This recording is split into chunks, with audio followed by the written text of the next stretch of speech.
সোমবার সারা দেশে একযোগে এসএসসি ও সমমান পরীক্ষার ফল প্রকাশ করা হয়, যেখানে রাজধানীর সূত্রাপুর থানা ছাত্রদলের সাবেক সাধারণ সম্পাদক খালেদ হাসান সোহেলের ছেলে মোহাম্মদ সাদমান শিহাবের অসাধারণ ফলাফল প্রধানমন্ত্রীর দৃষ্টিগোচর হয়।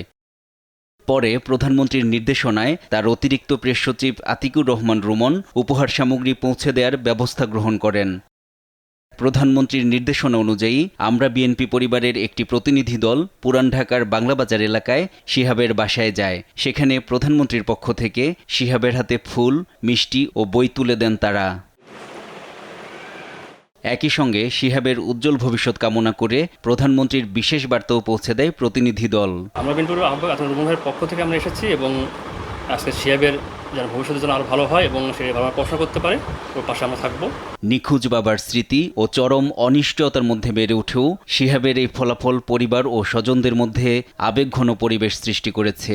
উপহার পেয়ে প্রধানমন্ত্রীর প্রতি কৃতজ্ঞতা ও ধন্যবাদ জানান সোহেলের স্ত্রী ও ছেলে। এটা বলে বোঝানো যাবে না যে এই খুশি হয়েছি, কারণ কেউ তো আমাদের পাশে আছে। মিথুন আঙ্কেল আসছে প্রধানমন্ত্রীর পক্ষ হয়ে, তার জন্য আমি মিথুন আঙ্কেল এবং প্রধানমন্ত্রীকে আমি আমার আন্তরিক শুভেচ্ছা জানাচ্ছি। ধন্যবাদ যে ওনার এই ব্যস্ততম সময়ের মধ্যে উনি এই বাচ্চাদেরকে খোঁজ খবর নিচ্ছেন, এই বাচ্চাদের উৎসাহ দেওয়ার জন্যই যে উনি শুভেচ্ছা বার্তা পাঠাচ্ছেন, সেটার জন্য তাকে অনেক অনেক অসংখ্য ধন্যবাদ।